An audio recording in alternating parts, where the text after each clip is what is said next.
अजितदादा जिवंत आहेत की नाही या प्रश्नाचं उत्तर आता मिळणार आहे.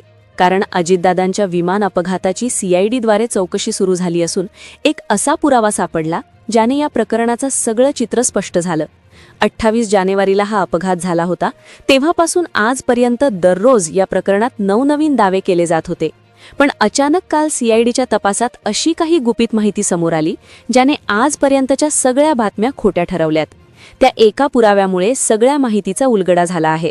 आता ही गुप्त माहिती होती आणि ही माहिती काही लोकांना माहिती होती, ज्यामुळे आता गुप्त ठिकाणी आता बैठका सुरू झाल्यात. दादांचं आगमन होत आहे असं बोललं जात आहे. एक विमान अचानक बारामतीमध्ये उतरणार, दादा त्याच्यामधून फाईल घेऊन येणार आणि पत्रकार परिषद घेऊन संपूर्ण महाराष्ट्रामध्ये एक वादळ निर्माण करणार, अशी चर्चा अतिशय दबक्या आवाजात गुपितपणे सुरू झालेली आहे. कारण की एक असा पुरावा सापडला आहे की जो पुरावा याआधी अजिबात सापडला नव्हता. या पुराव्यामुळे दादांचा जो अपघात होता याविषयी अतिशय धक्कादायक माहिती समोर आली आहे. आता सगळ्या चर्चांना पूर्णविराम लागणार आहे. कारण की सीआयडी पथकाने एक अशी तपासणी केली, एक असं सत्य बाहेर काढलं जे याआधी कुणालाच माहिती नव्हतं. 28 जानेवारी रोजी दादांचं अपघातात निधन झाल्याचं सांगण्यात आलं. तो अपघात झाल्याच्या दिवशीच लोकांचा भरोसाच बसत नव्हता. इतका मुरब्बी आणि लोकप्रिय लोकनेता अपघातात जाऊ शकत नाही अशी पहिलीच शंका लोकांमध्ये निर्माण झाली होती. आणि त्या शंकेला खतपाणी घालण्यासाठी दररोज नवनवे दावे याच्या समोर येत होते.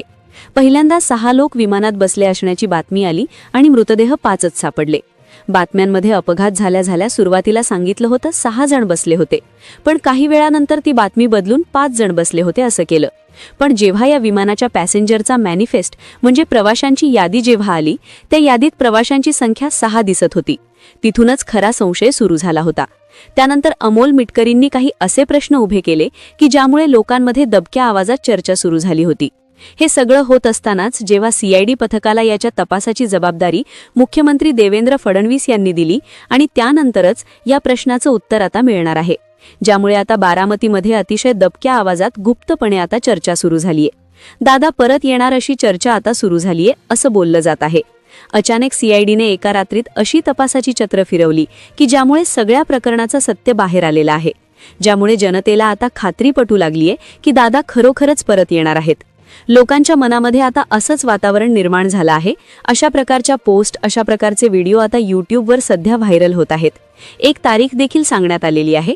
ती तारीख उद्याची आहे आणि त्या तारखेला दादा पुन्हा परत येणार अशी माहिती अगदी गुप्त ठिकाणाहून आलेली आहे. याला कारण ठरला तो सीआयडी तपासात सापडलेला पुरावा. सीआयडी आपल्याला जसं माहीत आहे की सीआयडी तपास जेव्हा होत असतो तेव्हा त्यामध्ये कुठलीही चूक होत नाही आणि सीआयडी पुरावे जमिनीवरून नाही तर अगदी पाताळातून देखील शोधून काढत असते. आणि अखेर सीआयडीने ते करून दाखवलं आहे.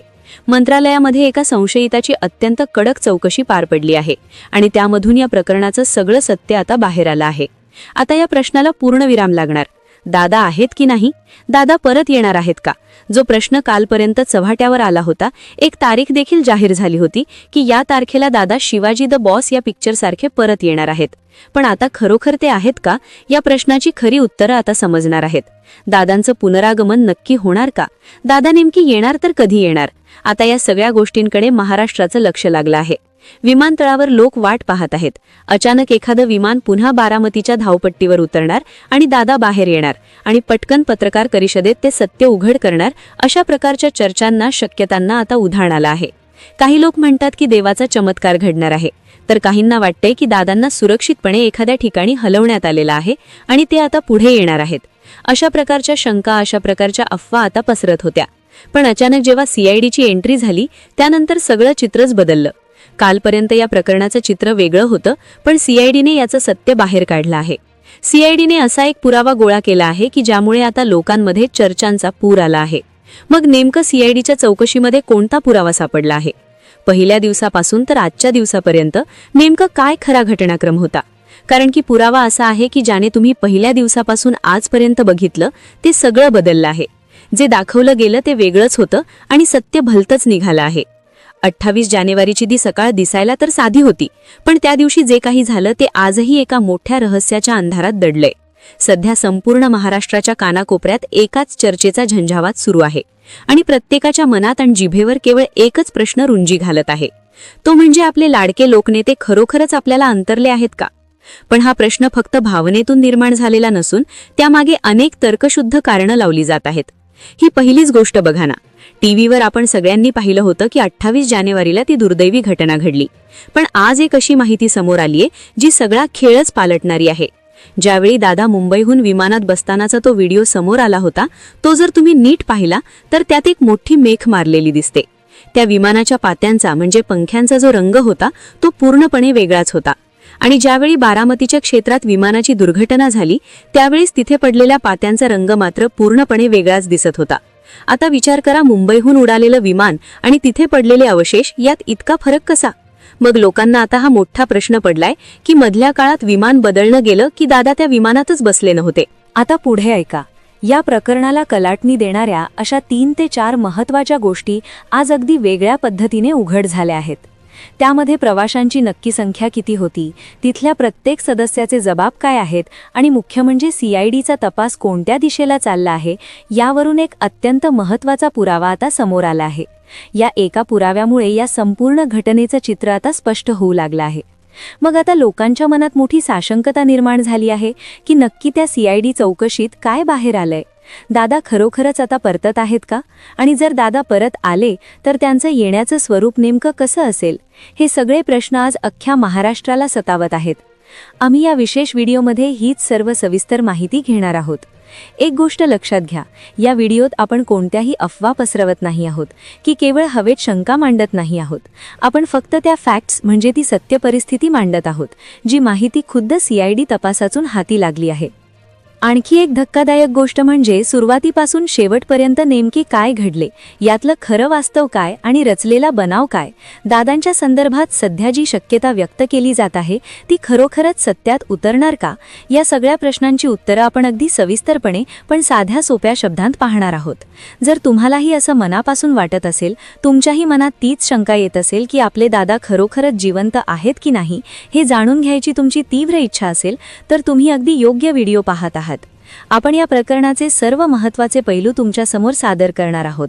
पहिल्या दिवसापासून ते शेवटच्या क्षणापर्यंतच्या या गूढ प्रकरणाचा हा अंतिम व्हिडिओ आहे असं समजा, कारण यानंतर तुम्हाला दुसरा कोणताही व्हिडिओ पाहण्याची गरज पडणार नाही. यामध्ये जे काही आम्ही स्पष्ट करणार आहोत ते अत्यंत सविस्तर आणि शास्त्रशुद्ध पद्धतीने सांगितले जाणार आहे. त्यामुळे हा व्हिडिओ अगदी शेवटपर्यंत आणि अतिशय काळजीपूर्वक पहा. आता या व्हिडिओत पुढे जाण्यापूर्वी एक क्षण थांबून विचार करा. जर ही दुर्घटना खरोखरच घडली असेल तर मग त्याभोवती इतक्या संशयास्पद गोष्टी का घडत आहेत? प्रत्येक नवा दिवस जुन्या प्रश्नांना उत्तरं देण्याऐवजी नवीन कोड्यांची भर का टाकत आहे? जनतेतून उमटणारा एकच आवाज सध्या सोशल मीडियावर घुमतोय की काळाचा हा घाला असत्य ठरो, आमचे लाडके नेते पुन्हा परत येवो. लोकांच्या मनात एक ठाम विश्वास बसला आहे की जे काही चित्र आज उभं केलं जातंय त्या पलीकडेही काहीतरी निराळं आणि मोठं वास्तव असू शकतं. तारीख होती 28 जानेवारी आणि सकाळची वेळ होती बरोबर 8:04. महाराष्ट्रातील एक मोठं आणि प्रभावशाली व्यक्तिमत्व आपल्या घरावरून मुंबई विमानतळाच्या दिशेने निघालं. पण विशेष गोष्ट अशी की त्यांच्यासोबत नेहमी असणारा तो अंगरक्षकांचा मोठा ताफा त्या दिवशी तिथे नव्हता. सोबत होते ते केवळ त्यांचे वैयक्तिक सचिव अविनाश सोलवट. त्यांना बारामती गाठण्याची इतकी घाई का होती आणि त्यामागचं नेमकं कारण काय होतं, याविषयी आता अनेक तर्क लढवले जात आहेत. एअर ट्रॅफिक कंट्रोलच्या माहितीनुसार सुरुवातीचा प्रवास अगदी सुरळीत सुरू होता, पण अचानक 8:40 काहीतरी अघटित घडलं आणि विमानाचा रडारशी असलेला संपर्क कायमचा तुटला. पुणे जिल्ह्याच्या सीमेवर आल्यावर विमानाचा संपर्क तुटला. इथपासून सुरू झालेली ही गोष्ट आता एका अशा वळणावर आली आहे जी ऐकून कोणाचेही डोके चक्रावून जाईल. अगदी साध्या शब्दात सांगायचं झालं तर हे नुसतं विमान पडणं नाही, तर यात खूप मोठं काळं बेरं दिसतंय. विमान रडारवरून गायब झालं तरीही ते पुढची 5 मिनिटं हवेतच होतं असा संशय आहे. त्या वेळात विमानात नक्की काय झालं? सगळ्यात मोठी गडबड म्हणजे कागदावर 6 प्रवाशांची नावं होती, पण जिथे विमान पडलं तिथे फक्त 5 जणांचेच अवशेष सापडले. मग तो 6वा माणूस हवेतच गायब झाला की विमान उडण्यापूर्वीच खाली उतरला होता? यातली दुसरी अजब गोष्ट म्हणजे विमानाचा रंग. लोक म्हणतात की जेव्हा विमान मुंबईहून निघालं तेव्हा त्याच्या पंख्यांचा रंग हिरवा होता, पण बारामतीच्या शेतात जे तुकडे पडलेले दिसले तिथे मात्र रंग लाल दिसत आहे. आता विचार करा, हवेत उडताना विमानाचा रंग आपोआप कसा बदलेल? याचा अर्थ असा होतो का की जे विमान पडलं ते वेगळंच होतं? एका मोठ्या नेत्याने तर खळबळोंजाक दावा केला आहे की विमान पडण्यापूर्वी कोणीतरी त्यातून खाली उडी मारताना गावकऱ्यांनी पाहिले. जर हे खरं असेल तर ती उडी मारणारी व्यक्ती कोण होती? ती वाचली असेल का? आणि लोकांच्या मनात सर्वात मोठी शंका ही आहे की ज्या नेत्यांचा आपण शोध घेतोय ते स्वतःच तर त्यातून उडी मारून सुरक्षित बाहेर पडले नसतील ना? विमानतज्ञ अजय परांजपेंनी सुद्धा एक महत्त्वाचा प्रश्न विचारला आहे. ते म्हणतात की जर आग इतकी भयानक होती की विमानाचं लोखंड वितळून गेलं तर मग हातातील घड्याळ आणि कागदपत्र सुरक्षित कशी राहिली? हे कसे शक्य आहे? लोकांना असं वाटते की ही घटना म्हणजे अपघात नसून कोणाला तरी गुपचूप सुरक्षित ठिकाणी हलवण्याचा हा मोठा बनाव तर नाही ना? या सगळ्यात एका फाईलची खूप चर्चा आहे. असं म्हटलं जाते की त्या फाईलमध्ये मोठ्या नेत्यांच्या भ्रष्टाचाराचे कच्चे चिठ्ठे होते आणि ती फाईल दिल्लीला नेली जाणार होती. विमान पडल्यानंतर ती फाईल जळून खाक झाली की कोणाच्या हातात लागली? हे सगळं राजकारण तर नाही ना? मेलेल्या लोकांची ओळख पटवण्यासाठी DNA टेस्ट का केली नाही यावरूनही लोकांचा संशय वाढला आहे. जे मृतदेह सापडले त्यांचा आकार आणि इतर गोष्टी बघून लोकांच्या मनात शंका येते की ते अजूनही जिवंत आहेत का? आता CID या प्रकरणाचा तपास करत आहे. विमानातला तो ब्लॅक बॉक्स सापडल्यावरच या सगळ्या गूढ प्रश्नांची खरी उत्तरं समोर येतील.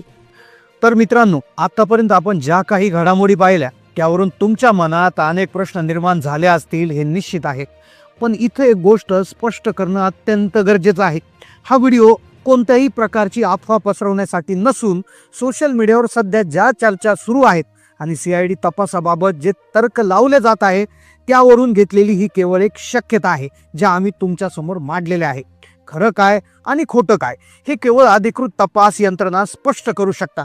पण ज्या प्रकारे विमानाच्या रंगात झालेला बदल, प्रवाशांच्या संख्येत आलेली तफावत आणि नेत्यांनी केलेले काही खळबळजनक दावे यावरून जनतेच्या मनात शंका येणं हे स्वाभाविक आहे. आता मला तुम्हाला विचारायचं आहे, तुम्हाला काय वाटतं? या तांत्रिक चुका केवळ योगायोग आहे की यामागे काहीतरी मोठं गुपित दडलेलं असू शकतं? दादा खरंच परत येतील का असं तुम्हाला मनापासून वाटतं का? तुमच्या मनात जी काही शंका असेल, जे काही तुमचं मत असेल ते कमेंट बॉक्समध्ये नक्की कळवा. तुमच्या प्रत्येक कमेंटमुळे या प्रकरणातील जनभावना समोर येण्यास मदत होतील. महाराष्ट्राच्या या लाडक्या लोकनेत्याबद्दल तुम्हाला काय वाटतं ते लिहायला विसरू नका. व्हिडिओ आवडला असेल तर लाईक करा आणि अशा सविस्तर विश्लेषणासाठी आपल्या चॅनलला सबस्क्राईब करा. धन्यवाद.